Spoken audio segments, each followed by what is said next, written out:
भारत स्वाभिमान के सभी सम्माननीय भाइयों बहनों, परम पूजनीय स्वामी जी के निर्देश के अनुसार मैं आपको शिक्षा और कानून व्यवस्था के बारे में थोड़ी बात करूंगा विस्तार में। मेरी बात शुरू करने के पहले एक कहानी सुनाता हूं आपको, सच्ची कहानी। उस कहानी में मेरी बात का पूरा निष्कर्ष है। कहानी हमारे देश के एक वैज्ञानिक की है। उनका नाम था प्रोफेसर जगदीश चंद्र बोस। आपने सुना? बहुत बड़े वैज्ञानिक हुए अपने भारत देश के। हम सभी भारतवासियों को उनके ऊपर बहुत गर्व है, गौरव है। प्रोफेसर जगदीश चंद्र बोस ने एक रिसर्च किया था, वो भी आप सब जानते हैं कि ये जो पेड़ पौधे होते हैं ना, ये भी मनुष्यों की तरह से सुख दुख के भागीदार होते हैं। पेड़ों में, पौधों में वैसा ही जीवन है जैसा मनुष्यों में होता है। पेड़ पौधे भी आपकी तरह से हंसते हैं, रोते हैं, खिलखिलाते हैं। पेड़ पौधे भी आपकी तरह से दुखी होते हैं, सुखी होते हैं। सब कुछ उनमें मनुष्यों जैसा ही होता है। बस इतना ही है कि भाषा नहीं है उनके पास, बाकी सब है।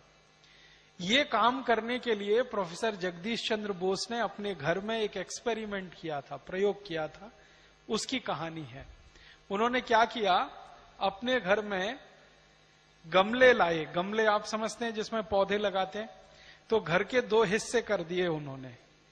एक हिस्से में कुछ गमले रखे, कुछ पौधे उसमें लगाए। दूसरे हिस्से में कुछ गमले रखे, कुछ पौधे लगाए।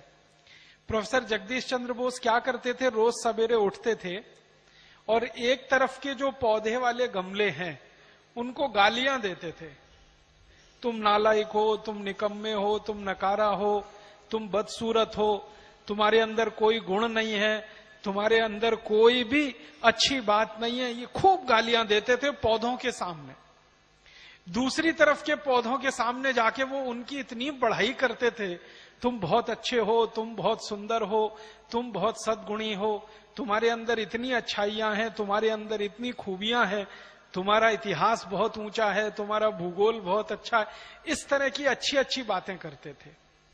6 महीने लगातार प्रोफेसर साहब ने यह परीक्षण किया। परिणाम जानते हैं क्या हुआ? जिन पौधों को वो गालियां देते थे वो सब मुरझा गए, और जिन पौधों की वो प्रशंसा करते थे, बढ़ाई करते थे, वो सब खिलखिला के दोगुनी रफ्तार से बढ़ने लगे। इस पूरी कहानी से जो मैं कहना चाहता हूं वो ये कि जब किसी को गालियां दी जाती हैं और किसी को नीचा दिखाया जाता है तो वो मुरझा जाता है, और जब किसी की बढ़ाई की जाती है, प्रशंसा की जाती है, तो वो बहुत अच्छा हो जाता है।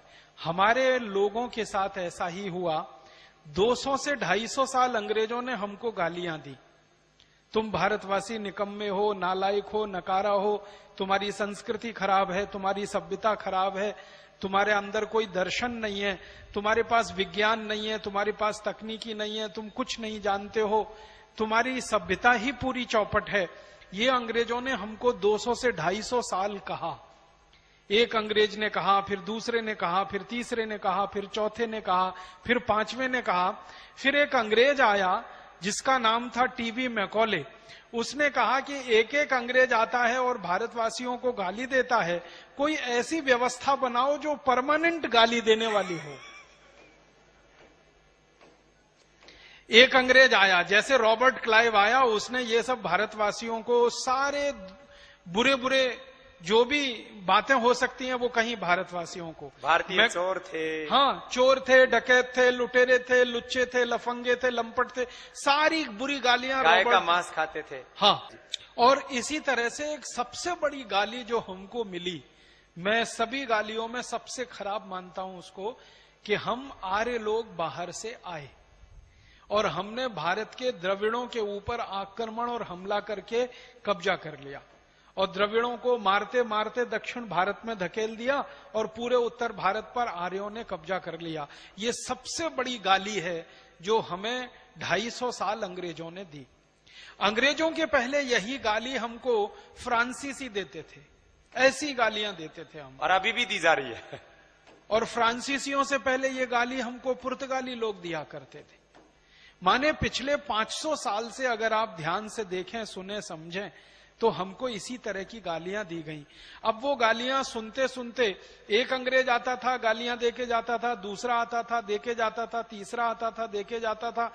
एक टीबी मैकॉले नाम का अंग्रेज आया, उसके दिमाग में एक आइडिया आया, विचार आया कि ये एक एक अंग्रेज भारतवासियों को गाली देता है, कोई ऐसी व्यवस्था बनाओ जो भारतवासियों को परमानेंट गाली देने वाली हो।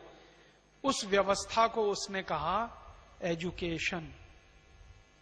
उसी का नाम है शिक्षा व्यवस्था।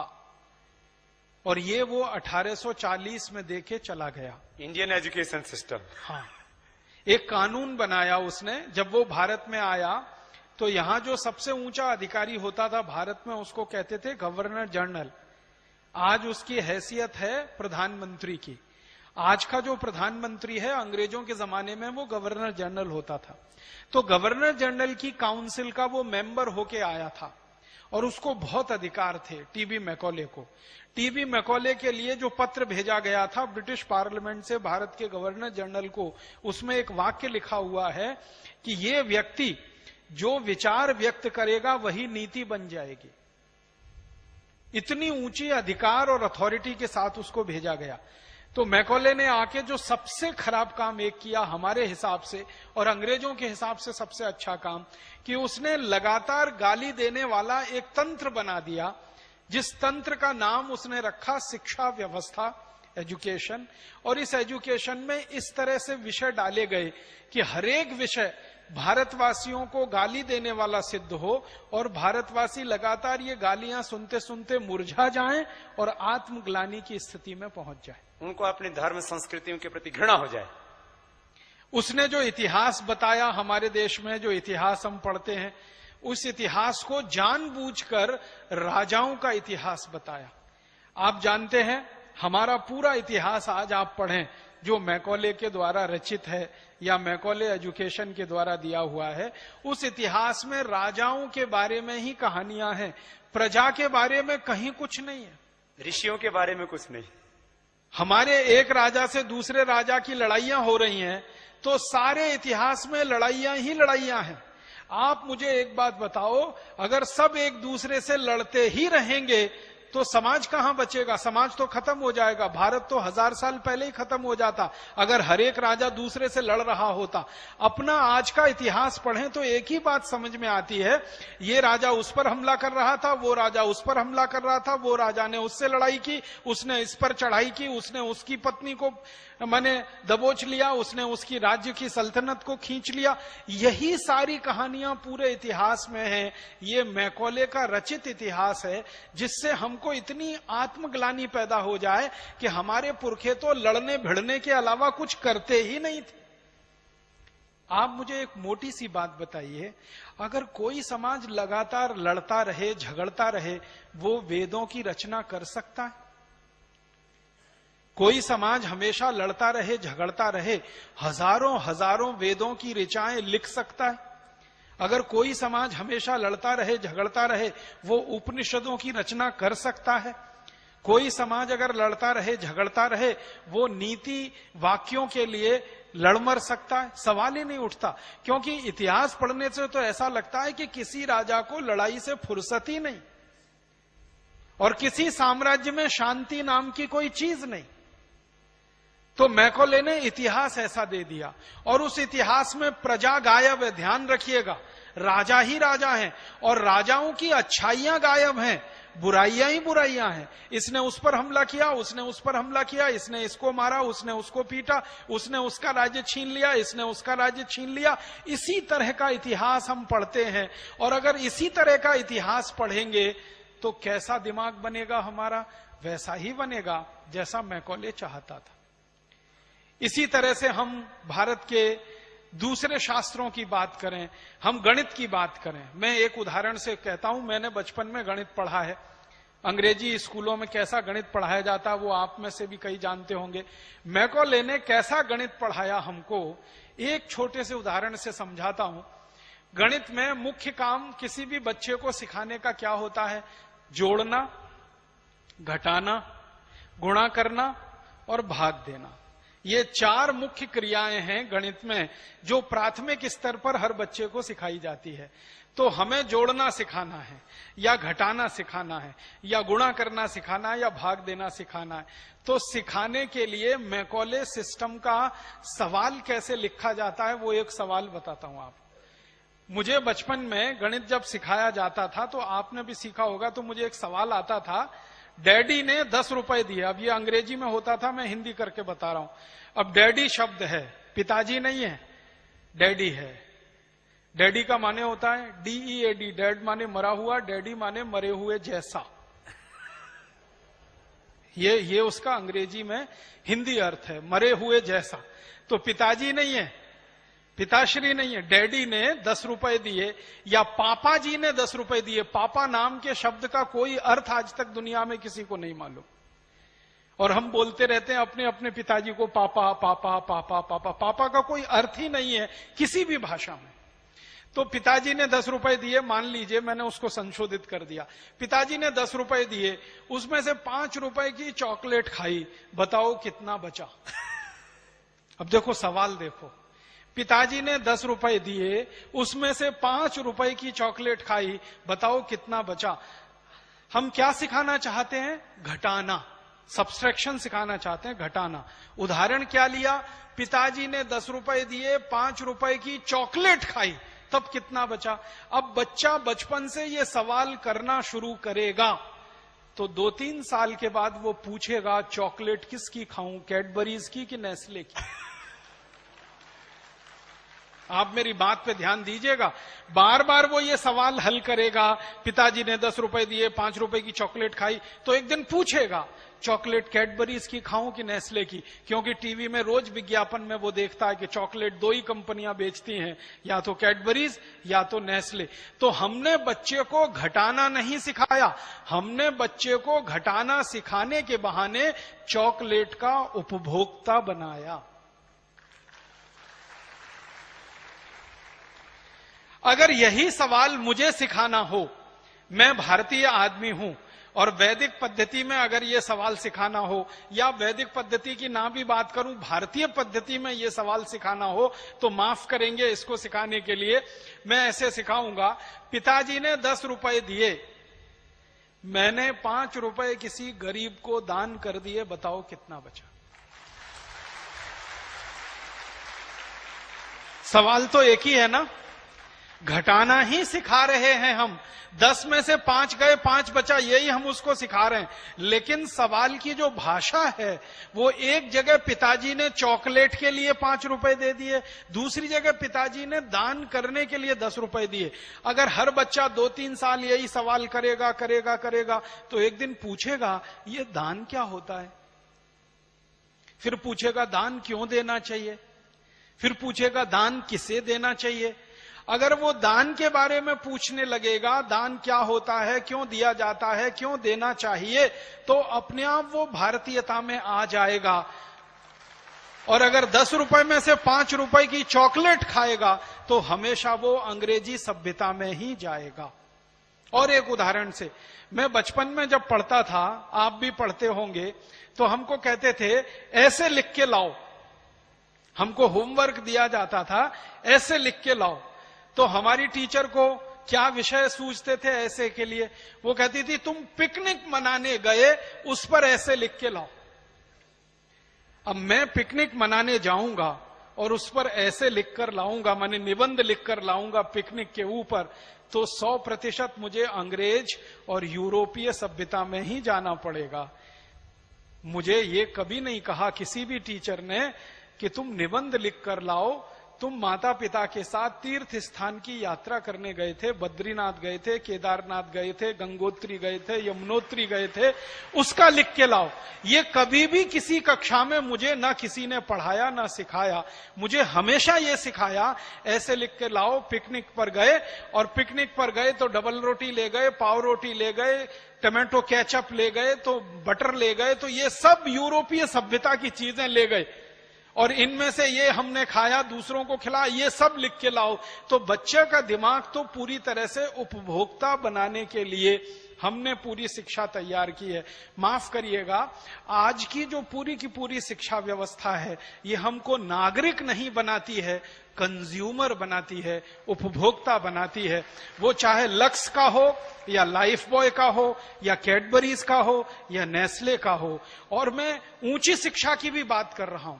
ऊंची कक्षाओं में जो शिक्षा दी जाती है माध्यमिक स्तर तक और उसके आगे ग्रेजुएशन और पोस्ट ग्रेजुएशन तक, ये शिक्षा भी हमको कंज्यूमर बनाने के लिए ही है। बस कंज्यूमर अलग अलग तरह का है।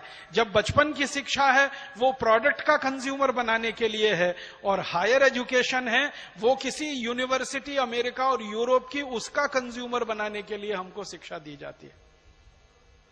इंजीनियरिंग में हमारे देश के लाखों विद्यार्थियों को जो शिक्षा दी जाती है, उसका अंतिम उद्देश्य एक ही है कि ये विद्यार्थी भारत छोड़कर अमेरिका चला जाए, यूरोप चला जाए, फिर वहां पर सेवाएं दे, क्योंकि वहां एक इंजीनियर तैयार करने में उनको करोड़ों डॉलर खर्च होते हैं और यहां से उनको वो फोकट में मिल जाता है।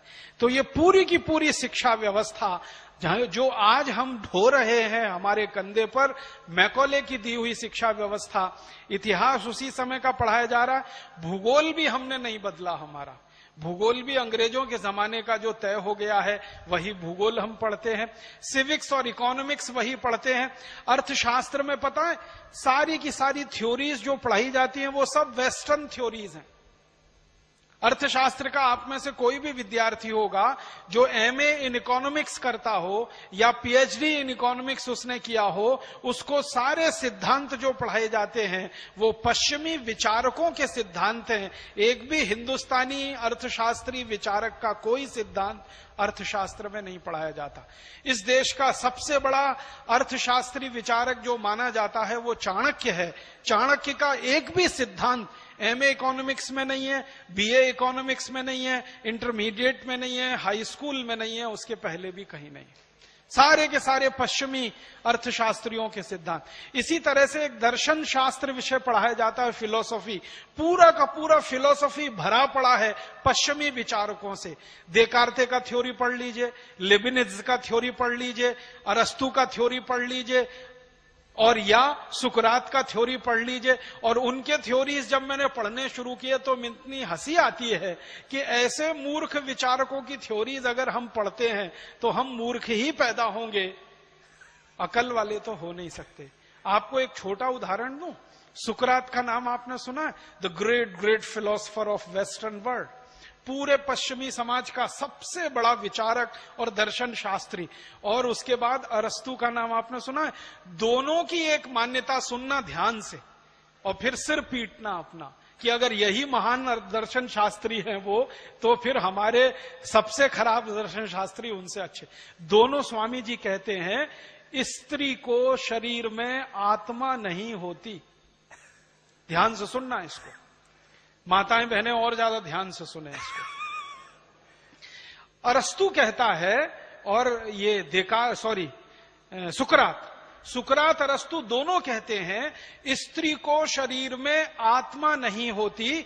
स्त्री ऐसे होती है जैसे मेज या कुर्सी। कुर्सी और मेज को कभी भी उठाकर फेंका जा सकता है, स्त्री को भी कभी भी उठाकर फेंका जा सकता है। ये दर्शन है सुकरात का, ये दर्शन है अरस्तु का, जिस पर हमारे यहां बड़े बड़े लोग पीएचडीज करते हैं।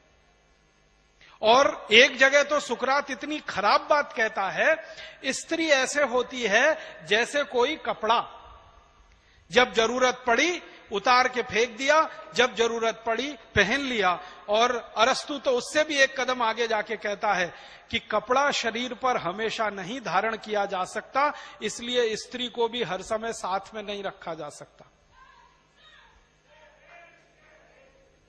आप इससे भी ज्यादा सिर पीटेंगे। कोई नहीं। ये सुकरात के विचार हैं, ये अरस्तु के विचार हैं।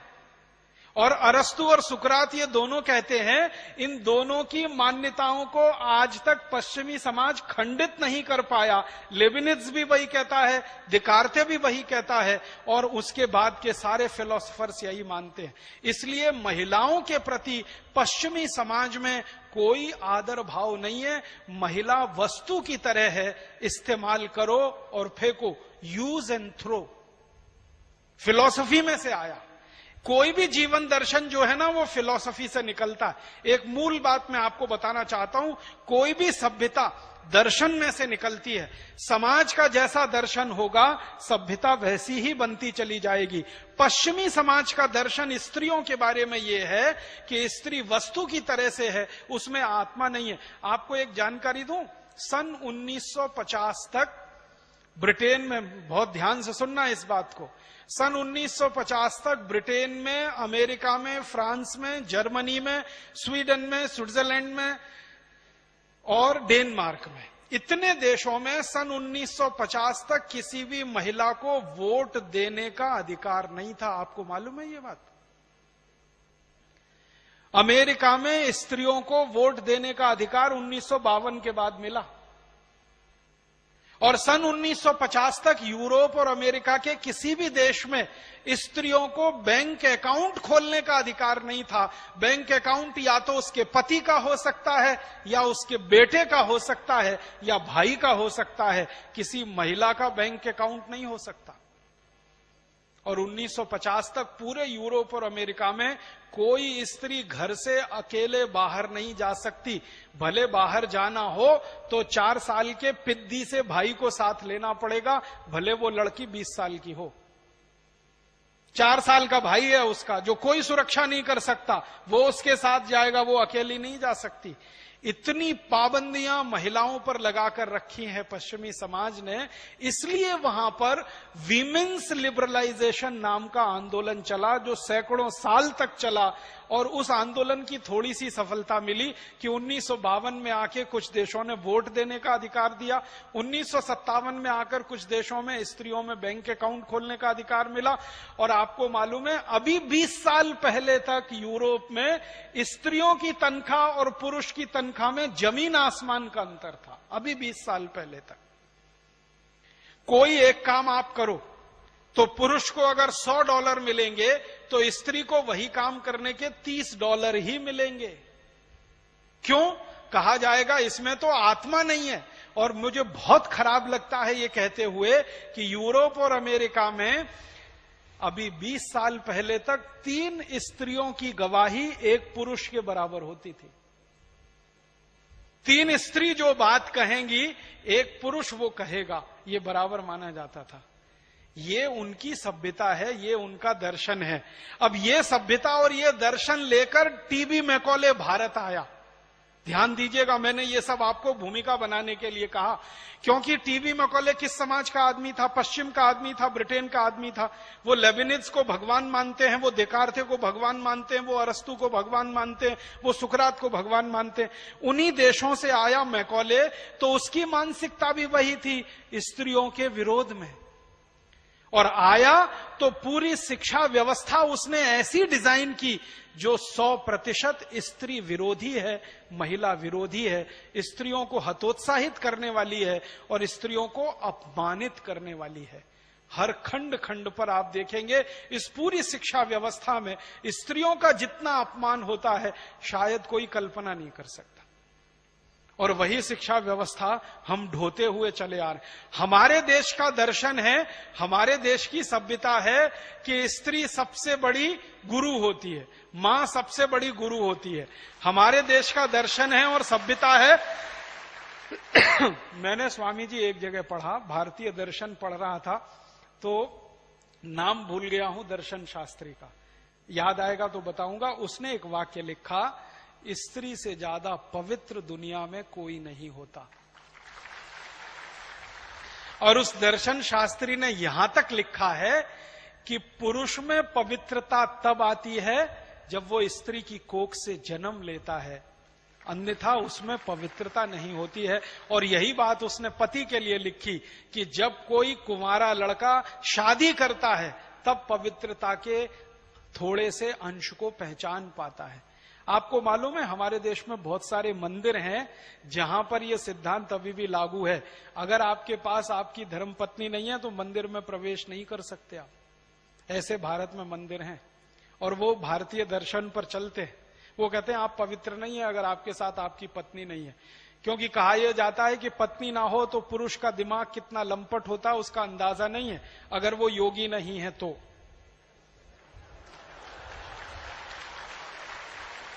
योगी है तो उसका अपना कंट्रोल है इंद्रियों पर, मन पर। योगी नहीं है तो वो पता नहीं कहां कहां जाएगा, कहां कहां मुंह मारेगा, चरेगा, खाएगा, कुछ मालूम नहीं। एक बात सीधी सी यही है इसमें तो, कि व्यक्ति जो है, एक इंसान जिसको हम पुरुष कहते हैं, पुरुष कोई आसमान से तो गिरा नहीं। जितने भी पुरुष आए माँ की कोख से आए, इसलिए पुरुष में जितनी भी शक्तियां हैं, जितनी भी पवित्रताएं हैं, उनका स्रोत माँ है, उनका मूल माँ है। अब ये हमारी दर्शन है भारत की। इस दर्शन को यूरोप में कोई नहीं मानता, हम मानते हैं।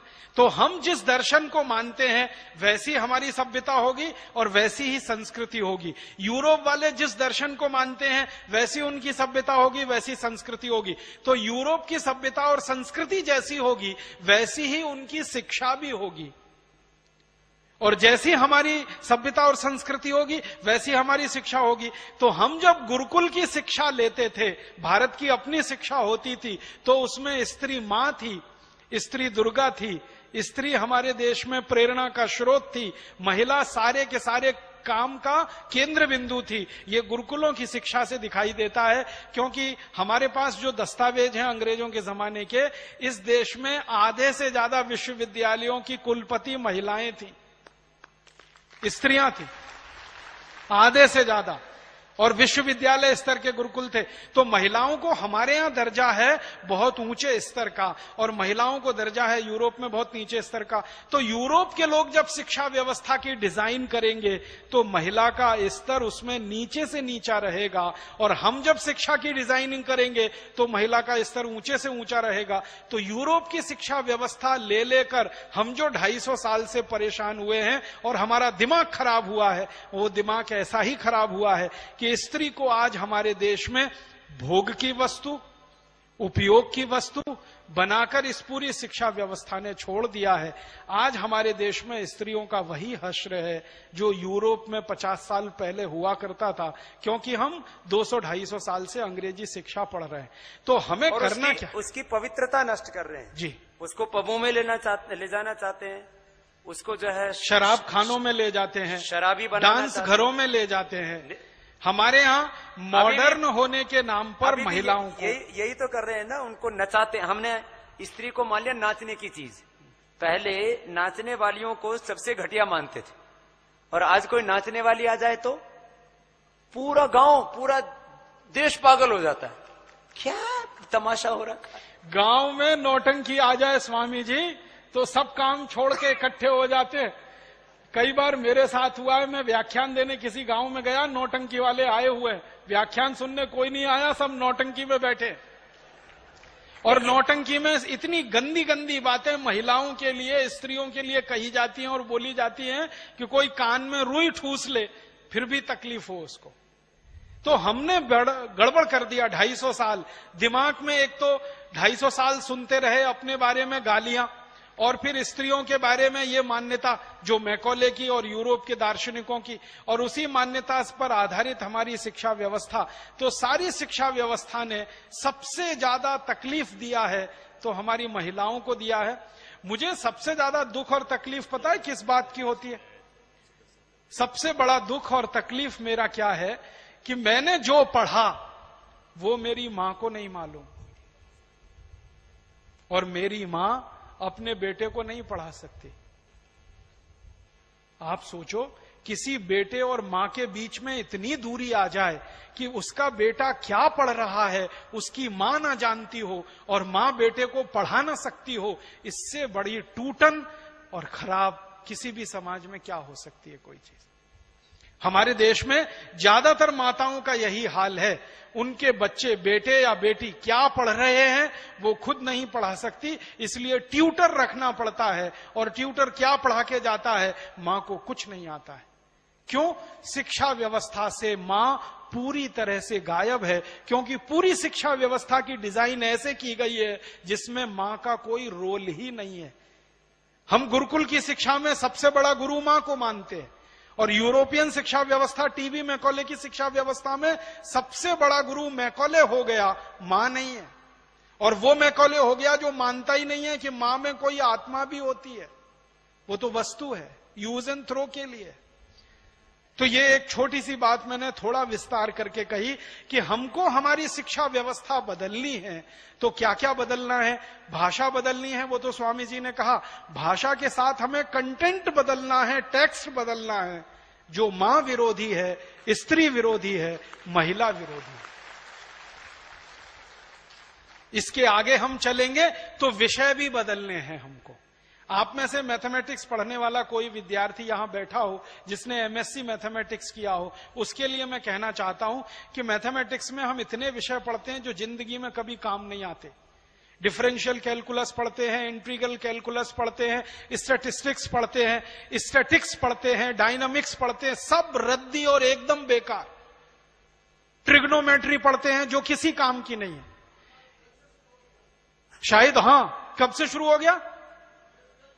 12th से शुरू हो गया। और तकलीफ की स्थिति, पहले एमएससी में होता था, बीएससी में, अब 12th से शुरू हो गया। तो आप सोचिए कि जो विषय जिंदगी में कभी काम नहीं आने वाले, मैंने डायनेमिक्स पढ़ा, मैंने स्टैटिक्स पढ़ा, मैंने इंटीग्रल कैलकुलस पढ़ा, मैंने डिफरेंशियल कैलकुलस पढ़ा, आज तक मेरी जिंदगी में एक बार भी काम नहीं आया। तो मैं मेरे गणित के अध्यापकों को जब भी मिलता हूं पूछता हूं, आपने मुझे ये सब क्यों पढ़ाया? तो मेरे तो काम नहीं आया। तुलनात्मक अध्ययन करने के लिए। तो मेरे अध्यापक कहते हैं हमको किसी ने पढ़ाया, हमने तुमको पढ़ा दिया। तो भेड़िया धसान चल रहा है ये इस देश में। और मैं आपको विनम्रता से और ईमानदारी से बताता हूं, मेरी दादी ने मुझको ढैया पौना सवैया पढ़ाया था। ढैया पौना सवैया समझते? ये पुराने गांव के लोग ही पढ़ा सकते हैं, आजकल कॉन्वेंट वालों को तो कुछ समझ में नहीं आता ढैया पौना सवैया। मेरी दादी जो कभी स्कूल नहीं गई, किसी कॉलेज में नहीं पढ़ी, एकदम हरफ निरक्षर, काला अक्षर भैंस बराबर अगर आप उसको कहना चाहें तो कह सकते हैं, उसने मुझे ढैया पौना सवैया के पहाड़े सिखाए, और वो रोज मेरे जिंदगी में काम आते हैं, हर समय मेरी जिंदगी में काम आते हैं। दादी स्वर्गवासी हो गई है तो भी मेरे काम आ रहे हैं, और अगले जब तक मैं जिंदा रहूंगा मेरे काम आए। भारतीय गणित है ना ये। तो मेरा कहना है कि जो चीज जिंदगी भर काम आती है वो हम क्यों नहीं पढ़ाएं? स्त्रियों को सम्मान देने वाली बातें हमारी शिक्षा व्यवस्था में क्यों ना हो? विषय हमारे ऐसे होने चाहिए, सारे विषय एक तरफ से ऐसे होने चाहिए जो स्त्री को सम्मान दे सके, क्योंकि गुरु हमारी मां ही है। तो स्त्रियों को सम्मान आ सके ऐसा टेक्स्ट बनाना है, ऐसा सिलेबस बनाना है। हमारे देश में हम एक जिम्मेदार नागरिक बने, ना कि किसी कंपनी के उपभोक्ता। आजकल एक सर्व शिक्षा अभियान चल रहा है ना, सर्व शिक्षा अभियान का एक ही उद्देश्य है, हर व्यक्ति को एबीसीडी सिखाना। और एबीसीडी सिखाने के पीछे उद्देश्य क्या है? टीवी पर आने वाले विज्ञापन वो पढ़ सके, L for Lux, P for Pepsi, C for Coca Cola, ये बताना उसको। एबीसीडी बताने के पीछे एक ही उद्देश्य है और कोई उद्देश्य नहीं। वो कहते हैं ना साक्षरता साक्षरता साक्षरता, शिक्षा की बात नहीं करते, साक्षरता की बात करते हैं, ताकि विज्ञापनों में फर्क आप पढ़ सकें और एक अच्छी कंपनी के अच्छे उपभोक्ता बनकर अपनी जेब कटवा सकें और उस कंपनी की लूट बढ़ा सकें। तो हमें पूरी शिक्षा व्यवस्था जो कंज्यूमर बनाने के लिए मैकॉले हमारे यहां छोड़कर गया, इसको बदल देना है और एक जिम्मेदार भारतीय नागरिक बनाने की शिक्षा व्यवस्था हमें लानी है। इसके लिए भारत स्वाभिमान का अभियान है और यही हम करें, ये हमारी अभीष्ट इच्छा है। धन्यवाद, आभार। ये तो एक ही विषय हुआ आपका अभी, और इसमें वो एक हम चीज और भी जोड़ना चाहते हैं। अक्षर की बात कर रहे थे ना अभी, लय मानी लक्स, सी मानी कोका कोला, और जो है अ मानी अपराध, श मानी शराब, ये सारे के सारे से बाहर निकाल के, जहां अभी तो शिक्षा में एक ही पक्ष लिया था, शिक्षा में ही चिकित्सा है। हमें जो चिकित्सा पद्धति पढ़ाई जाती है कि एमबीबीएस डॉक्टर बनता है, पूरी दुनिया मानती है कि चिकित्सा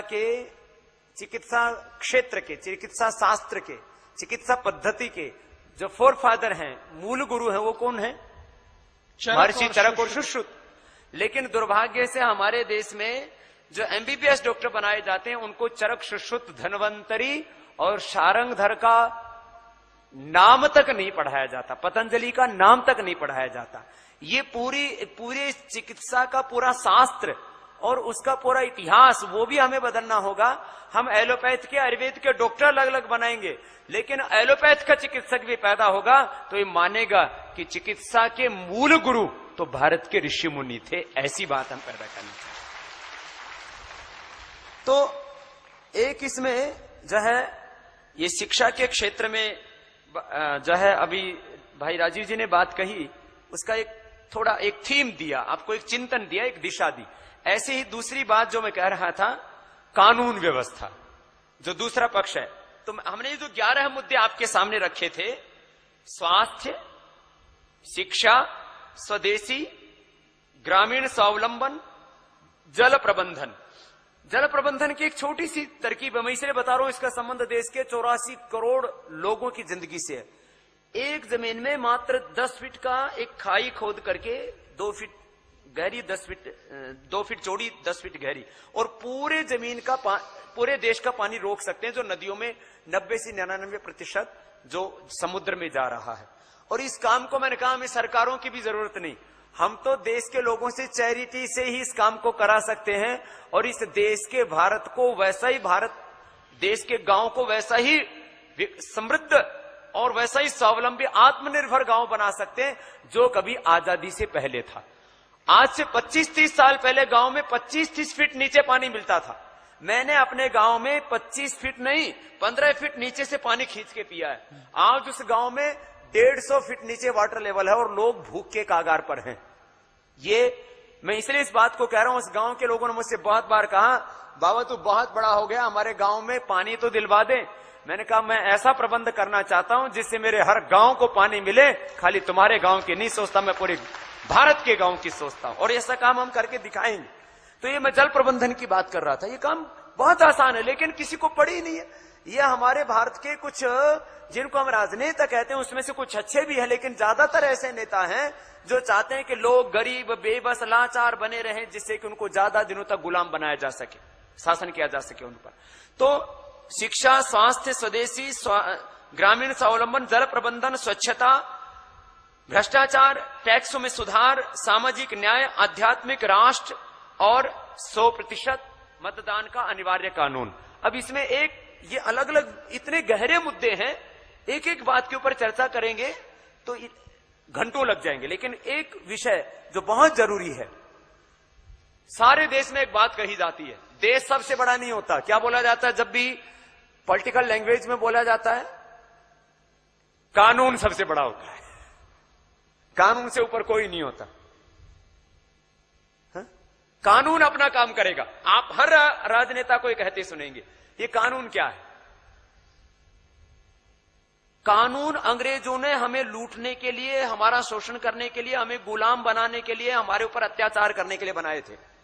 तो जो कानून हमें लूटने के लिए, हमारे ऊपर अत्याचार करने के लिए, हमें गुलाम बनाने के लिए बनाए गए थे, वही कानून आज तक हम पर क्यों लादे जा रहे हैं?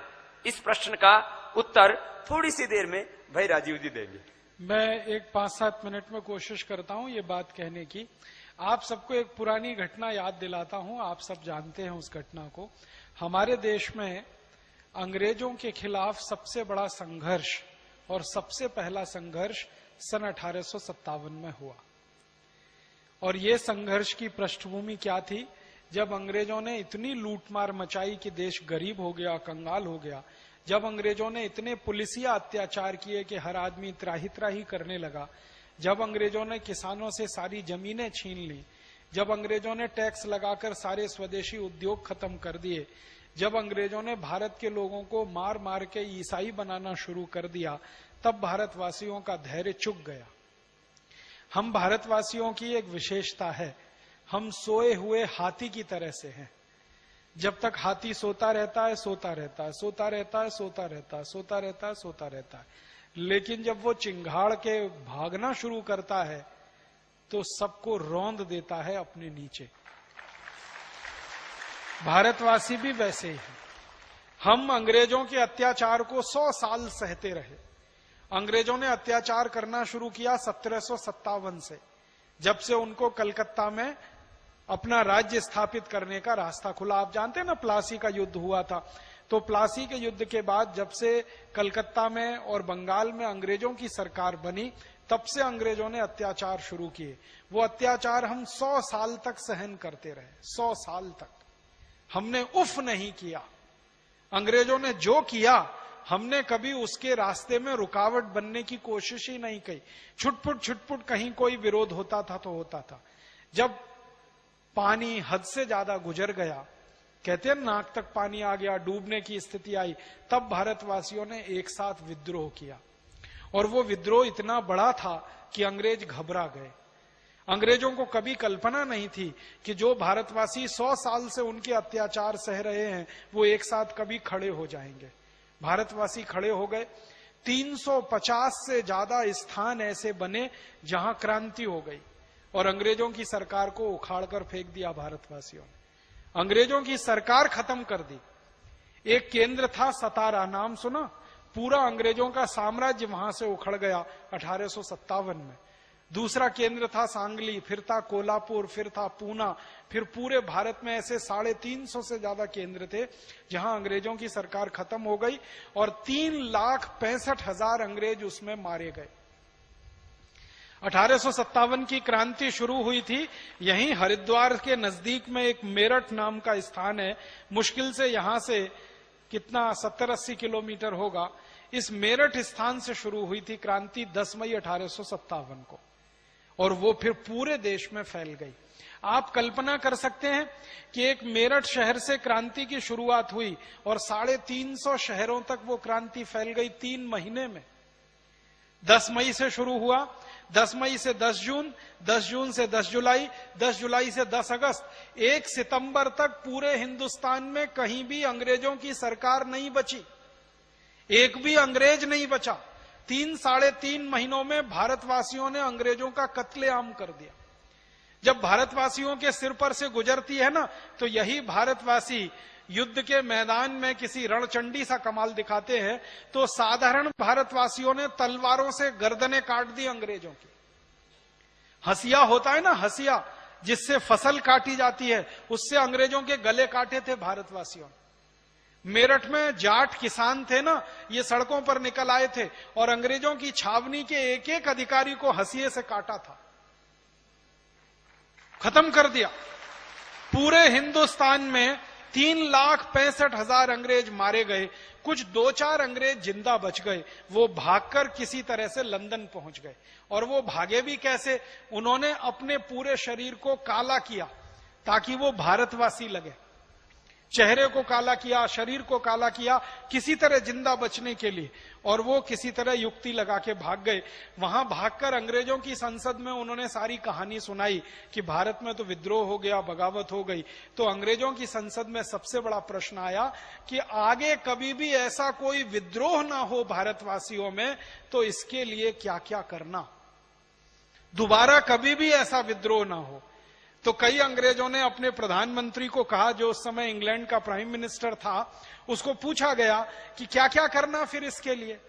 तो प्राइम मिनिस्टर को एक तो ये पूछा गया कि हम तो अंग्रेज खत्म हो गए भारत में, तो उसने कहा चिंता मत करो, दोबारा हम फिर भारत में जाएंगे और भारत में हमारे कुछ मित्र और दोस्त हैं, उनकी मदद से भारत में फिर प्रवेश करेंगे। तो उनके मित्र और दोस्त कौन? हमारे लिए जो गद्दार, वो अंग्रेजों के मित्र और दोस्त। आपको मालूम है, इस हिंदुस्तान में अंग्रेजों ने कई परिवारों को राय बहादुर की पदवियां दे रखी थी। ये सारे के सारे राय बहादुर देश के गद्दार साबित हुए। सर भी देते थे। सर की पदवी, राय बहादुर की पदवी, नाइटहुड की पदवी, ये पदवियां लेने वाले सारे खानदान गद्दार निकले। उन्होंने अंग्रेजों की भरपूर मदद की। सबसे बड़ा परिवार जिसने अंग्रेजों की मदद की 1857 की बगावत के बाद, पटियाला का परिवार, जो आज भी जिंदा है। और उसी परिवार का एक आदमी मुख्यमंत्री बनता रहता है पंजाब का। बहुत शर्म आती है मुझे पटियाला वालों को ये कहते हुए, हमारे कुछ मित्र बैठे हैं यहां पटियाला के। पटियाला के नवाब खानदान ने, राजा खानदान ने 1857 की क्रांति के बाद क्रांतिकारियों की मदद नहीं की, अंग्रेजों की मदद की। और उन्होंने एक पत्र भेजा जिसकी फोटोकॉपी कभी भी मैं पूरे देश को दिखाऊंगा। उस पत्र में उन्होंने लिखा कि आप चिंता मत करिए, अंग्रेजों को कहा आप चिंता मत करिए, वापस भारत में आइए, मैं आपको 20,000 सैनिक दूंगा और 20 करोड़ स्वर्ण मुद्राएं दूंगा, आप फिर भारत में आकर अपना राज्य स्थापित करिए। तो पटियाला के नवाब के कहने पर अंग्रेज आ गए। इसी तरह जींद का एक नवाब था, हरियाणा में जींद राज्य था, वहां के नवाब ने अंग्रेजों की मदद की। फिर ग्वालियर का ये जो खानदान है, सिंधिया खानदान, इसने अंग्रेजों की मदद की। ऐसे भारत में एक सालार जंग खानदान है वहां का, हैदराबाद का, जिसको निजाम कहते थे हैदराबाद का, उसने मदद। ऐसे 10-12 बड़े परिवार थे जिन्होंने करोड़ों स्वर्ण मुद्राएं अंग्रेजों को दी और अपने सैनिक भी दिए लड़ने को।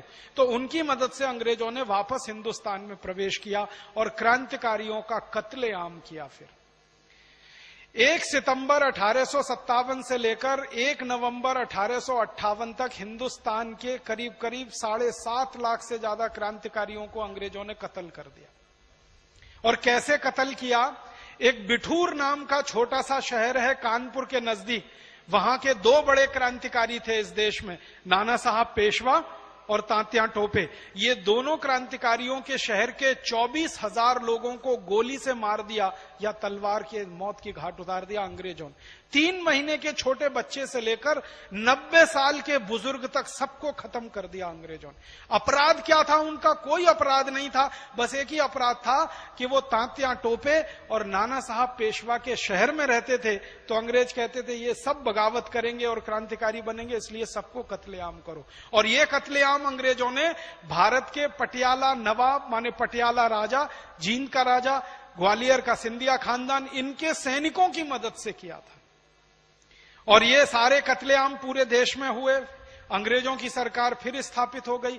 फिर अंग्रेजों की सरकार जब स्थापित हुई तो क्वीन विक्टोरिया ने एक ऐलान किया। 1 नवंबर 1858 को वो ऐलान भारत के बड़े बड़े अखबारों में छपा। उस जमाने में अंग्रेजी कोई अखबार निकलते थे, उनमें छपा। उस ऐलान में कहा गया कि आज के बाद भारत में कंपनी की सरकार नहीं चलेगी, कानून की सरकार चलेगी। माने 1 नवंबर 1858 तक कंपनी की सरकार चलती थी। कंपनी माने ईस्ट इंडिया कंपनी। फिर कानून की सरकार चलेगी, लेकिन वो कानून कौन बनाएगा? वो कानून अंग्रेजों की संसद बनाएगी, ब्रिटिश पार्लियामेंट बनाएगी और उसके आधार पर यह देश चलाया जाएगा। अब ब्रिटिश पार्लियामेंट में कानून बनाने के लिए बहस क्या हुई?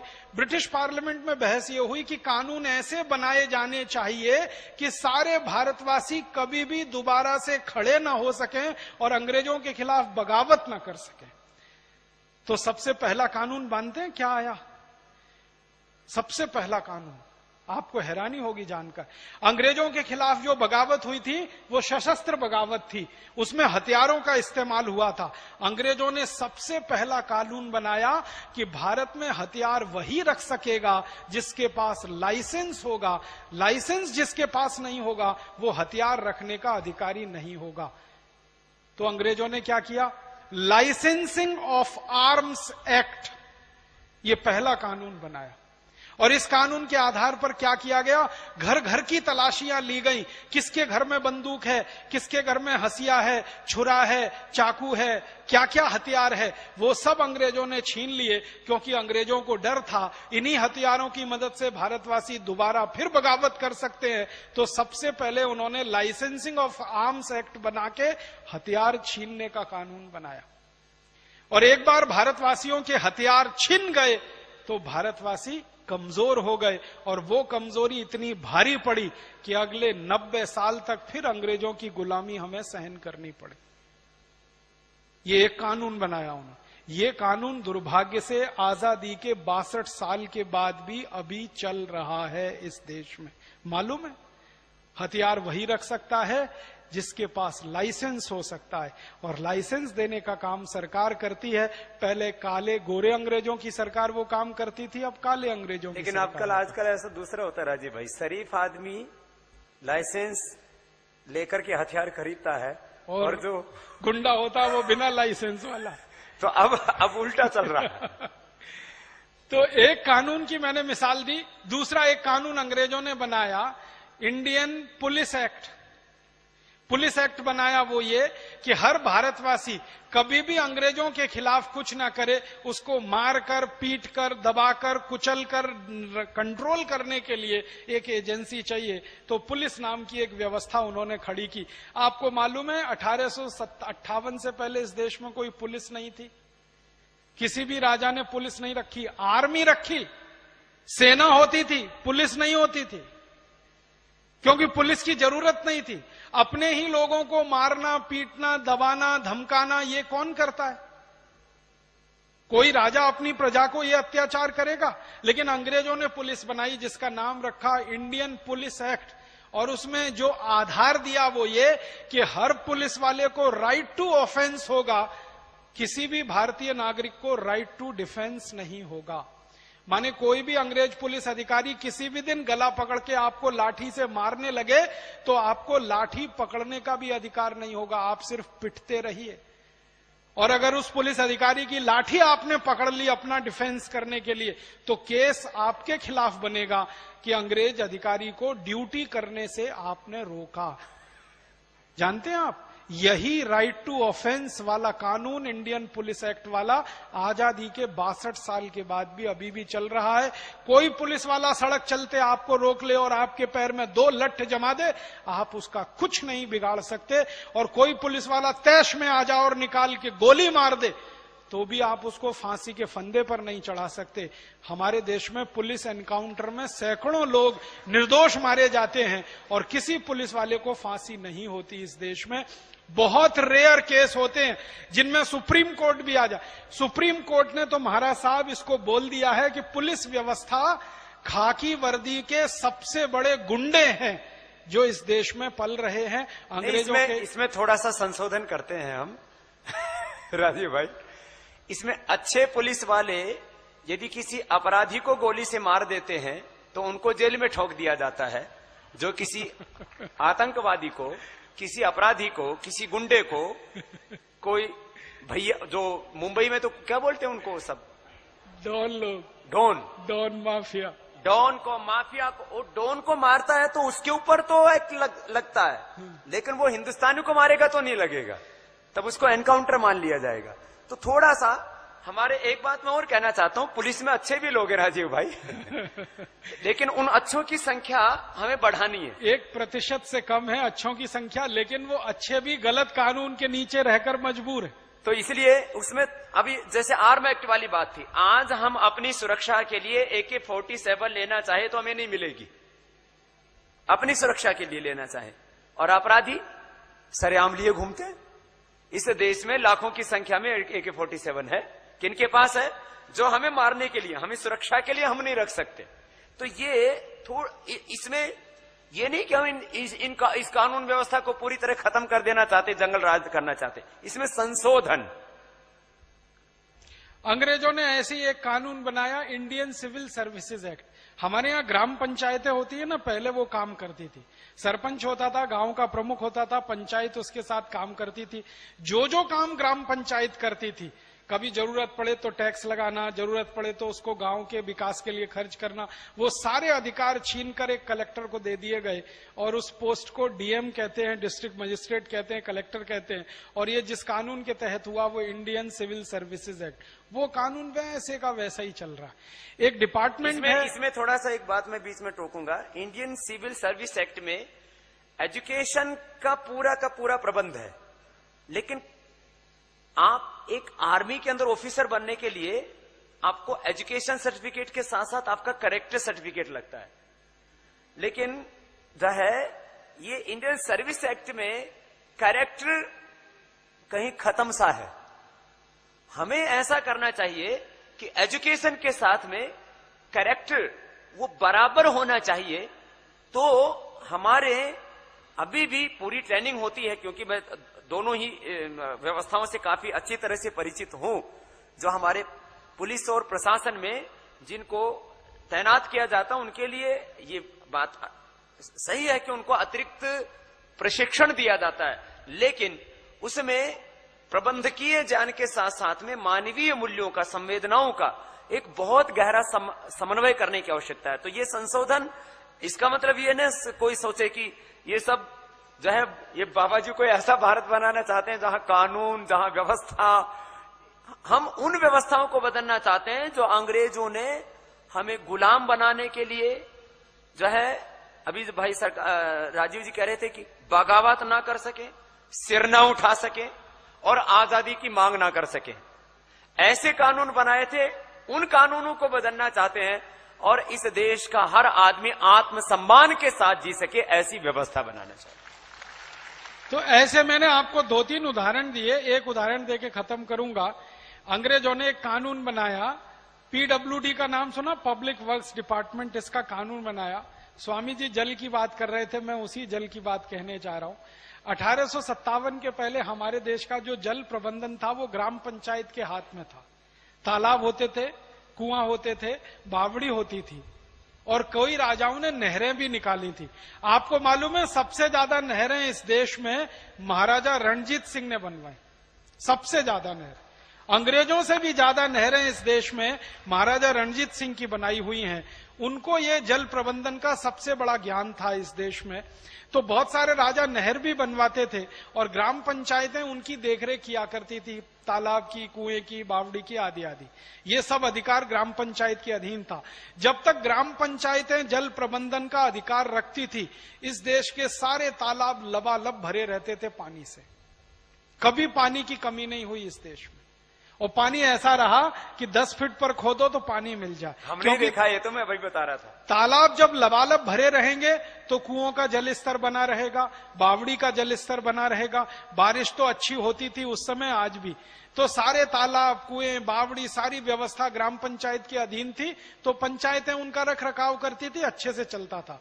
अंग्रेजों ने ये सारा पंचायतों से छीनकर एक डिपार्टमेंट बना दिया, पब्लिक वर्क्स डिपार्टमेंट, पीडब्ल्यूडी, और उनके हाथ में सब दे दिया। जब से ये हमारा जल प्रबंधन पीडब्ल्यूडी के हाथ में आया, सब सत्यानाश हो गया।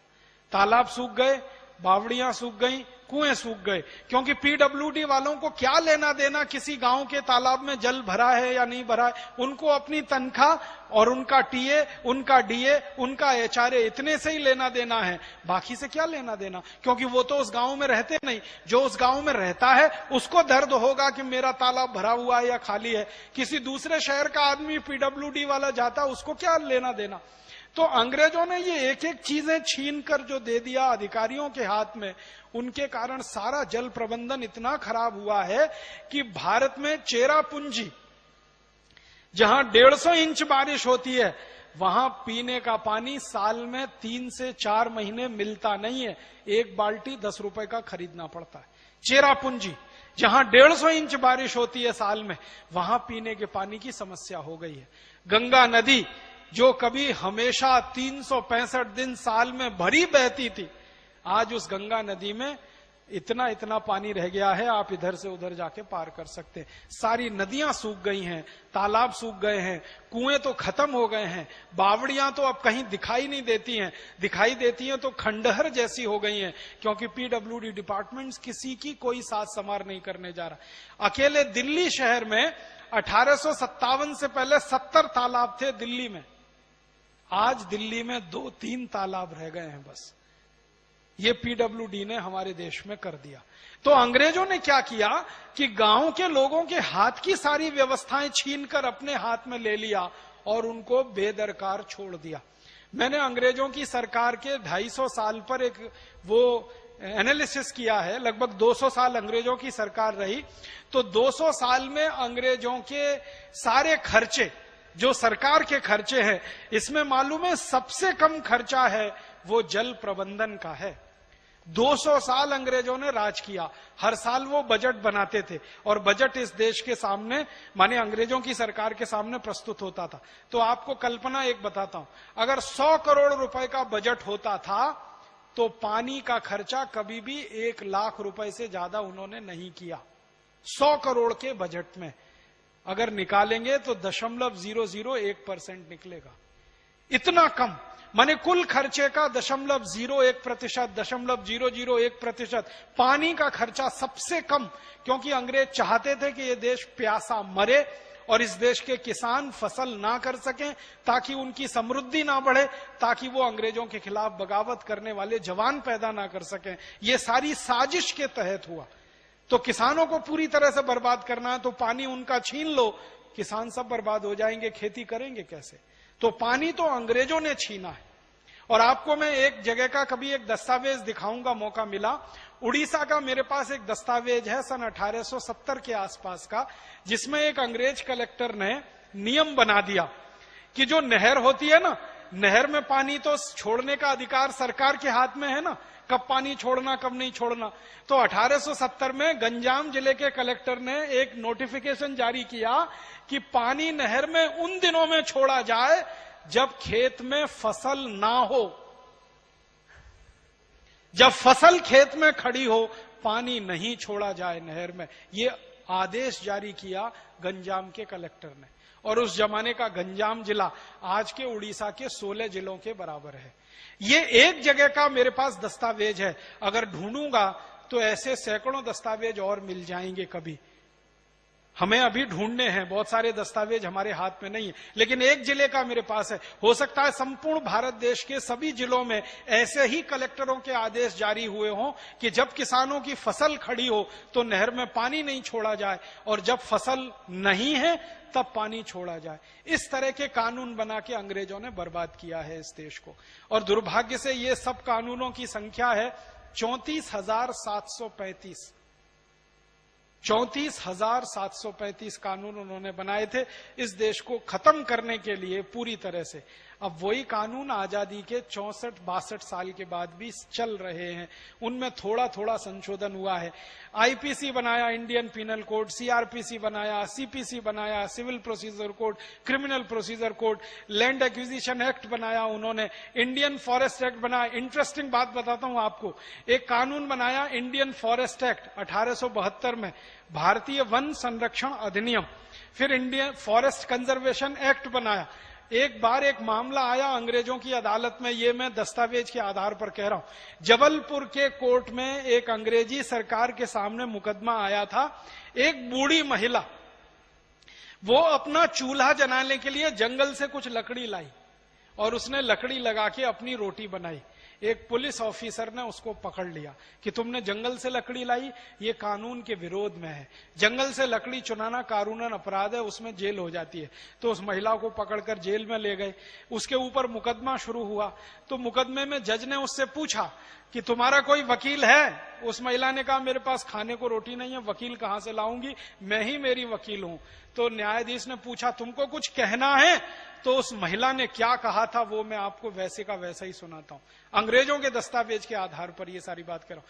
महिला कहती है कि अगर मैं अपने चूल्हे में लकड़ी जलाने के लिए जंगल से ना लाऊं तो अपनी रोटी बनाने के लिए दोनों हाथ जलाऊं क्या? और उस महिला ने हमारी आंखें खोली, माने हमारे जैसे लोगों की। वो महिला कहती है कि ठेकेदार करोड़ों टन लकड़ी काट कर ले जाता है, उसको खुली छूट है, और मैं रोटी बनाने के लिए अगर 2 लकड़ी ले आई तो मुझे पुलिस की सजा है। ये कौन सा कानून अंग्रेजों ने बनाया है? दुर्भाग्य से ये कानून अंग्रेजों के जाने के 62 साल के बाद भी चल रहा है। साधारण गांव के गरीब लोग जंगल में अगर लकड़ियां उठा लाए तो फॉरेस्ट डिपार्टमेंट के लोग उनको जितना अत्याचार करते हैं आप सोच नहीं सकते। और इसी देश में ठेकेदारों को सैकड़ों किलोमीटर जंगल कट गए, सैकड़ों किलोमीटर के जंगल काट दिए ठेकेदारों ने। सरकार के कान पर जू नहीं रेंगती। चलते चलते एक छोटी सी बात कहता हूं, इंडियन एविडेंस एक्ट के बारे में बोलना है।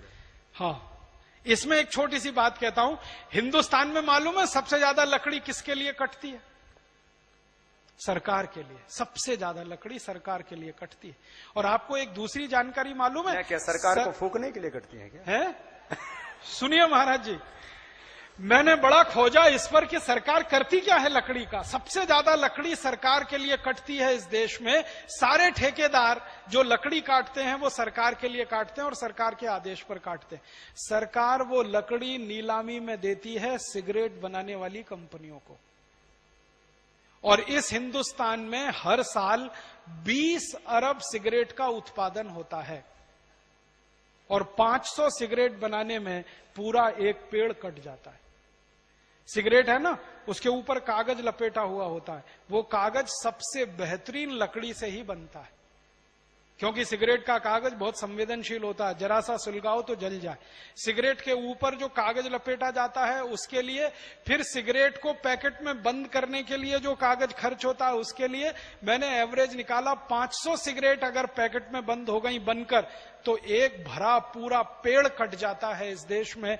करोड़ों पेड़ हर साल इस देश में कटते हैं सिगरेट बनाने के लिए, और वो सिगरेट बनकर जो धुआं निकलता है, उस धुएं से जो फेफड़े गलते हैं और उससे जो कैंसर होता है और उससे जो मौतें होती हैं और उन मौतों पे देश का जो नुकसान होता है, वो एक अलग हिसाब है। और फिर यही सरकार कितनी बेईमान और हरामखोर है कि सिगरेट के खिलाफ विज्ञापन नहीं आना चाहिए टीवी में, उसके लिए नाटक भी करती है। सिगरेट के खिलाफ सिनेमा में कोई सीन नहीं होना चाहिए, उसके लिए भी नौटंकी यही सरकार करती है। और मद्य निषेध विभाग भी इसी सरकार का है और सिगरेट के खिलाफ विज्ञापन करने का विभाग भी। क्या हरामखोरी इस देश में लोकतंत्र के नाम पर चल रही है, ये आप जरा सोचिए, समझिए। शराब वाला कब से वैध कानून? पहले शराब बेचना हमारे यहाँ पर बहुत घृणित काम माना जाता था। शराब बनाना और शराब बेचना ये हमारे यहाँ पर घृणित माना जाता था। पिछले दिनों मैंने एक बात उठाई कि भाई जो शराब बेचने वाले लोग हैं, वो व्यापारी जो है वो अत्याचारी हैं, वो माफिया हैं और वो मौत के सौदागर हैं। तो कुछ लोगों ने इस पर टिप्पणियां भी की कि बोले बाबा जी वो तो कानून के दायरे में काम कर रहे हैं। पहले शराब बनाना और बेचना दोनों घृणित माने जाते थे, गैर कानूनन माने जाते थे। भारत की राजनीतिक व्यवस्था करोड़ों वर्षों पुरानी है, उसमें कभी भी शराब को वैधता नहीं थी, माने उसको गैर कानूनन माना जाता था शराब बनाना और उसकी बिक्री करना। तो वो शराब वाला कानून कब 1840 से आया स्वामी जी, जिसका नाम है सेंट्रल एक्साइज एक्ट। ये पहले सेंट्रल एक्साइज और सॉल्ट टैक्स एक्ट होता था, जिसमें शराब और ये नमक दोनों आते थे। तो 1840 से शुरू हुआ ये इस देश में। ये मैं इसलिए कह रहा हूं कि 1840 से पहले भारत में शराब बनाना और बेचना दोनों घृणित काम माने जाते थे, दंडनीय अपराध माने जाते थे। आज शराब बेचने वालों को, शराब बनाने वालों को पुरस्कृत किया जाता है और कानूनन उसको वैध माना जाता है। इसलिए मतलब अभी बीच में दो चार बात और कहनी है हमको। एक बात हम कहना चाहते हैं कि लोग कहते हैं कि कानून से बड़ा कोई नहीं होता, कानून अपना काम करेगा, चाहे देश बर्बाद हो जाए, तबाह हो जाए, माँ बहन बेटियों के साथ बलात्कार हो, अत्याचार हो, देश का यौवन बर्बाद हो जाए, देश का बचपन नशों में बर्बाद हो जाए, उनके लिए कानून अपना काम करेगा। कानून कहता है शराब बनाओ, कानून कहता है तम्बाकू खूब उगाओ, खूब बच्चों को, बूढ़ों को, बीमारों को, बहनों को, बेटियों को, सबको खिलाओ। हम कहते हैं कि कानून सबसे बड़ा नहीं होता, देश सबसे बड़ा होता है। देश सबसे बड़ा होता है और जो कानून देश के खिलाफ है उनको बदल देना चाहिए। तो ये एक दर्शन है। हम कहते हैं कानून सबसे बड़ा नहीं, देश सबसे बड़ा होता है। देश अपना काम करेगा और देश से बड़ा कोई नहीं होता है। ये अंतर है, ये है कानून व्यवस्था में। और अभी उसमें थोड़ा एक दो बातें और हम जोड़ देना चाह रहे हैं। ये इंडियन एविडेंस एक्ट, जिसके कारण से देश के 3 से 4 करोड़ लोगों को न्याय नहीं मिल रहा और करीब 10 करोड़ लोग न्यायालयों के चक्कर काट रहे हैं। आप सोच सकते हो कितना। ये मैंने एक बार दैनिक भास्कर में पूरा का पूरा इसके ऊपर पूरा फ्रंट पेज आधा भरा हुआ था और उसकी पूरी स्टडी मैंने की, आज से 3 साल पहले की बात है। तो करीब 10 करोड़ लोग न्यायालयों के चक्कर काट रहे हैं। 3.5 से 4 करोड़ लोग तो उसके अंदर सीधे जुड़े हुए हैं, फिर उनके गवाह और उसके वकील, कुल मिलाकर के हर परिवार का एक सदस्य औसतन। ये हालात क्यों है, इसका थोड़ा सा बताते हैं आपको। कि लोग कहते हैं ना बाबा कानून में क्या बदलने की जरूरत है, कानून तो अपना काम कर रहा है, कानून तो सबसे बड़ा होता है, कानून को बदलने की बात करोगे तो आपको भी जेल में डाल देंगे। ये इंडियन एविडेंस एक्ट बना 1890 में और 1890 में अंग्रेजों ने ही बनाया इसको। अंग्रेजों के सामने ये बड़ा प्रश्न था कि भारत की न्याय व्यवस्था को कैसे खत्म किया जाए। तो भारत की न्याय व्यवस्था क्या थी और अंग्रेजों ने उसको कैसे खत्म किया। भारत की न्याय व्यवस्था के बारे में एक ही छोटी कहानी सुनाता हूं। हमारी न्याय व्यवस्था कैसी होती थी एक राजा का नाम आपने सुना, विक्रमादित्य, चंद्रगुप्त विक्रमादित्य, बहुत न्यायप्रिय राजा। हमारे देश के किसी भी राजा की कहानी आप पढ़ना तो पहला ही वाक्य मिलेगा, वो न्यायप्रिय था, प्रजावत्सल था। हर राजा इस देश में न्यायप्रिय हुआ, माने न्याय देने का काम इस देश में राजा करता रहा। तो चंद्रगुप्त विक्रमादित्य के राज्य में 2 महिलाएं आई। एक बार एक मुकदमा आया, 2 महिलाएं थी, एक बेटा था। एक मां कहती थी मेरा बेटा है, दूसरी मां कहती थी मेरा बेटा है। राजा के सामने मुकदमा पेश हुआ तो राजा ने उसका न्याय करने के लिए कहा कि तलवार लाओ और आधा आधा काट दो, आधा एक मां को दे दो, आधा दूसरी मां को दे दो। तो जैसे ही तलवार आई और बच्चे को काटने के लिए तलवार उठाई गई तो तुरंत असली मां चिल्लाने लगी, नहीं नहीं इसको काटो मत, लगे तो पूरा का पूरा दूसरी मां को दे दो। राजा समझ गया असली मां यही है जो अपने बच्चे को अपनी आंखों के सामने कटता हुआ नहीं देख सकती। तो नकली मां से बेटा छीनकर असली मां को दे दिया। 2 मिनट में पूरे मुकदमे का फैसला हो गया। ये थी भारत की न्याय व्यवस्था, जिसमें न्याय मिलता था और तत्काल मिलता था, इमीडिएट। अब अंग्रेजी न्याय व्यवस्था में जरा इस मुकदमे का अध्ययन किया जाए। अंग्रेजों का इस देश में एक चलता है इंडियन एविडेंस एक्ट, साक्ष्य अधिनियम जिसको कहते हैं। फिर एक चलता है इंडियन पीनल कोड, दंड संहिता जिसको कहते हैं। तो आईपीसी और इंडियन साक्ष्य अधिनियम माने भारतीय साक्ष्य अधिनियम के आधार पर यही मुकदमा किसी भी अदालत में आ जाए तो मैं विनम्रता पूर्वक कहता हूं कि 20 साल तक ये मुकदमा चलेगा, तय नहीं हो पाएगा कौन असली मां है कौन नकली मां है। हो सकता है दोनों माताएं मर जाएं और बेटा भी बड़ा जवान होके स्वर्गवासी हो जाए, लेकिन मुकदमा चलता ही रहे, चलता ही रहे, चलता ही रहे। ये है अंग्रेजों की न्याय व्यवस्था। साक्ष्य के साथ में सत्य नहीं जुड़ा हुआ। हाँ, अब इसमें साक्ष्यों के साथ सत्य को जोड़ना चाहते हैं, संशोधन वाली जो बात है। अब इसमें सबसे बड़ी मुश्किल क्या है कि सबूत आधारित आप सब काम करना चाहते हैं। गवाह और सबूत ये दोनों ही बदले जा सकते हैं। गवाह भी बदला जा सकता है और सबूत तो इतने आसानी से मिटाए जाते हैं और नए बनाए जाते हैं कि आप कल्पना नहीं कर सकते। इसी कारण से चूंकि गवाह बदल जाते हैं, गवाह पता है कैसे बदलते हैं? पुलिस उनका एक बयान लेती है और अदालत में जैसे ही वो गवाह खड़ा होता है तुरंत मुकरता है और कहता है कि पुलिस ने ये मेरे ऊपर अत्याचार करके लिखवा लिया। ठीक है, अब जैसे ही ये वो कहेगा तो मुकदमा जो 20 मिनट में फैसला होना चाहिए वो 10 साल तक ऐसे ही लटकता रहेगा, क्योंकि हर गवाह यही कहेगा कि पुलिस ने मेरे से जबरदस्ती लिखवा लिया, मुझे मारा, मुझे पीटा, मेरे ऊपर दबाव डाला, मैं क्या करूं, मैंने मजबूरी में लिख दिया। अदालत में जाकर हर गवाह ये बदलता है और इसी कारण अंग्रेजी न्याय व्यवस्था में कन्विक्शन रेट 5% है। कन्विक्शन रेट समझते हैं? 100 लोगों के ऊपर अगर मुकदमा किया जाए तो सिर्फ 5 को ही सजा होती है, 95 को सजा होती ही नहीं है। वो कभी ना कभी अदालत से बाइज्जत बरी हो जाते हैं। तो 100 मुकदमे अगर सरकार करती है और उसमें 5 को ही सजा होती है और 95 छूटते हैं, इसका माने न्याय के नाम पर इसका माने या तो 95 मुकदमे झूठे, या सरकार झूठी, या पुलिस व्यवस्था झूठी, या न्याय व्यवस्था कमजोर। ये इंडियन एविडेंस एक्ट ने ऐसा सत्यानाश कर रखा है हमारे देश में कि सत्य वहां महत्व का नहीं है, सबूत, गवाह वो महत्व का है। कई बार पुलिस ऑफिसर कहते हैं सत्य क्या है हमें मालूम है, लेकिन गवाह नहीं है, क्या करें? सबूत नहीं है, क्या करें? न सजा दिलवा सकते हैं, न सजा किसी की करवा सकते।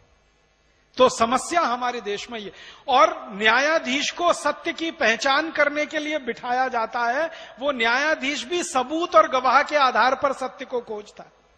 आपको मालूम है, न्यायाधीश भी सबूत देखेगा, गवाह देखेगा, तब सत्य की पहचान करेगा। सत्य तो अपने आप में ही पूर्ण होता है, उसको कोई गवाह की जरूरत नहीं होती, उसको कोई सबूत की जरूरत नहीं होती। एक उदाहरण दे दूं आपको, अंग्रेजी न्याय व्यवस्था का कैसा मजाक इस देश में चल रहा है। आपने देखा बंबई में 26 नवंबर को जिन लोगों ने गोलियां चलाई, आतंकवादियों ने पाकिस्तान से आकर और सैकड़ों लोगों को मार डाला, उनमें से एक बचा है। एक बचा है कि नहीं? अब उसके ऊपर नौटंकी चल रही है कि नहीं? हमारे को सत्य मालूम है कि इसने 87 लोगों को मारा या पता नहीं 67 लोगों को मारा। खत्म कर देना चाहिए अब तक उस मुकदमे को। 10 मिनट का काम है। अब उसमें सबूत खोजे जा रहे हैं, गवाह ढूंढे जा रहे हैं, उनको पकड़कर लाया जा रहा उसके सामने पेश किया जा रहा है, और वो मक्कार आतंकवादी मजाक बना रहा है, हंस रहा है, भारतीय न्याय व्यवस्था पर हंस रहा है। और दुर्भाग्य से वो न्याय व्यवस्था हमारी नहीं है, वो अंग्रेजों की है। तो अंग्रेजों की बनाई गई ये न्याय व्यवस्था, अंग्रेजों की बनाई गई प्रशासनिक व्यवस्था, पुलिस व्यवस्था, इसमें बहुत सुधार करने की जरूरत है। और ये सुधार आप हम मिलकर ही कर पाएंगे। कोई राजनीतिक दल अगर इनको करना चाहता तो 62 साल में अब तक हो गया होता। राजनीतिक दलों को कुछ पड़ी नहीं है। उनको लगता है कि पुलिस का जैसा इस्तेमाल अंग्रेज करते थे वैसे ही आज राजनीतिक दल पुलिस का इस्तेमाल करते हैं। कलेक्टर का इस्तेमाल जैसे अंग्रेज करते थे वैसे ही आज भी करते। मैंने एक पुलिस अधिकारी को, बहुत सीनियर पुलिस अधिकारी, नाम नहीं लूंगा, उसको ये कहते जब मैंने सुना तो मुझे, बहुत सीनियर ऑफिस अधिकारी पुलिस के, कि राजनेता पुलिस को अपनी रखैल की तरह प्रयोग करना चाहते हैं, इसलिए कानून व्यवस्था नहीं बदलते। बिल्कुल इतनी ज्यादा घटिया बात ये। और कई सीनियर पुलिस ऑफिसर्स कहते हैं कि ये व्यवस्था हमारी बदलनी चाहिए, लेकिन हमारी कोई सुन नहीं रहा। क्यों? क्योंकि जैसे अंग्रेज प्रयोग करते थे पुलिस का अत्याचार करने के लिए, वैसे ये लोग कर रहे हैं। ये तो आज हमारी इस देश के करोड़ों लोग ताकत बन गए हैं, नहीं तो हमें यहां 1 मिनट नहीं बैठने दे यहां पतंजलि योगपीठ में।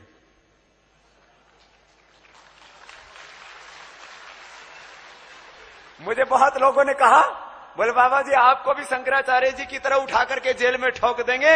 मैंने कहा हम ताल ठोक के कहते हैं, जिसकी हिम्मत है आकर के ठोक के दिखाए जेल के अंदर, फिर हम दिखाएंगे। मेरे से बहुत लोगों ने कहा, बोले बाबा जी ये गवर्नमेंट आपके खिलाफ ये कर देगी, ये गवर्नमेंट वो कर देगी।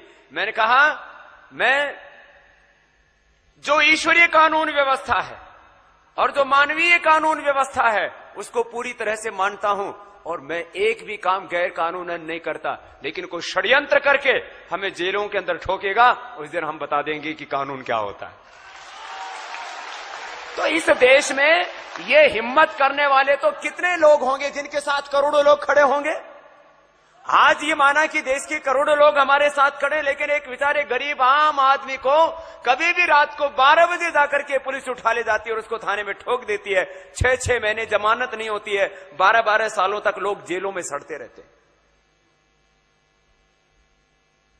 आप कह दो और कुछ कहना है? मुझे तो बस ये एक आखिरी ही बात कहनी है कि हिंदुस्तान में इस बात को गंभीरता से, क्योंकि मैं बीच में इसलिए बोला कि ये बात बीच में आ रही थी, इसलिए मैंने इस बात को कहा। आपको सिर्फ ये चिंतन करने के लिए एक बात मैंने कही कि भारत की पूरी न्याय व्यवस्था, दुर्भाग्य से अंग्रेजी न्याय व्यवस्था, भारत का तो उसमें कुछ भी नहीं है, अंग्रेजी न्याय व्यवस्था जो आज हमारे देश में चल रही है, इसमें कन्विक्शन रेट सिर्फ 5% है। इस बात को ध्यान रखिए। माने 100 मुकदमे अगर किए जाते हैं तो 5 को ही सजा होती है, 95 उसमें से छूट कर निकल जाते हैं, चाहे वो बलात्कार के अपराधी हों, चाहे मर्डर के अपराध। आपको मालूम है बड़े बड़े क्रिमिनल्स इस देश में चुनाव लड़ लेते हैं, मर्डर करने के बाद चुनाव लड़ लेते हैं, क्योंकि सबूत उनके पक्ष में होते हैं और गवाहों को वो फोड़ लेते हैं। तो सबूत और गवाह के आधार पर चलने वाली इस व्यवस्था की सबसे बड़ी कमजोरी ये है, गवाह अगर कमजोर है तो या तो बिकेगा या डर में टूटेगा, और सबूत तो कभी भी बदले जा सकते हैं। आपको मालूम नहीं है, फॉरेंसिक लैब की रिपोर्ट्स पूरी की पूरी बदल दी जाती है। ऐसी हमारे देश में घृणित व्यवस्था है, इसलिए न्याय मिल नहीं पाता। 3.5 करोड़ मुकदमे पेंडिंग हैं। वो इसी कारण से पेंडिंग है, Indian evidence act, Indian penal code, criminal procedure code और सिविल प्रोसीजर कोड, ये सब अंग्रेजों के जमाने के ड्राफ्ट किए हुए हैं। उनका कहना ही ये था अंग्रेजों का, न्याय किसी को मिलना नहीं चाहिए, अन्याय हमेशा हरदम हर एक पर होना चाहिए, तभी ये लोग गुलाम बनेंगे। तो अन्याय करने के लिए जो व्यवस्था उन्होंने बनाई है, दुर्भाग्य से हम उसको न्याय व्यवस्था कहते हैं। और मैं विनम्रता पूर्वक कहता हूं, न्यायाधीश कोई नहीं है इस देश में, सब कायदाधीश हैं, क्योंकि कायदे और कानून के हिसाब से फैसला करते हैं, न्याय कभी नहीं देते। मैं आपको एक उदाहरण से कहता हूं, एक कानून है हमारे देश में, वो ये कहता है कि गाय को अगर आप डंडे से मारोगे तो आपको जेल हो जाएगी, और उसी गाय का आप कत्ल कर दोगे और मांस बेचोगे तो सरकार की तरफ से करोड़ों रुपए की सब्सिडी मिलेगी। तो गाय का कत्ल करने पर करोड़ों रुपए की सब्सिडी है, और उसको डंडे से पीटा तो जेल हो जाएगी। क्या न्याय व्यवस्था है इस देश में? अब इस कानून के आधार पर कभी कोई फैसला देगा न्यायाधीश तो गाय की हत्या करने वाले को कभी कोई सजा नहीं हो पाएगी, और गाय को बेचारे डंडे से मारने वाले किसान को हमेशा जेल में ही रहना पड़ेगा। तो कानून अगर गलत है तो न्याय कहां मिलेगा? इसलिए हमारी आज की व्यवस्था कायदाधीशों की व्यवस्था है, न्यायाधीशों की व्यवस्था नहीं है। हमको करना है कि न्यायाधीशों की व्यवस्था लानी है, इस कायदाधीशों की व्यवस्था से देश को बाहर निकालना है। धन्यवाद, आभार।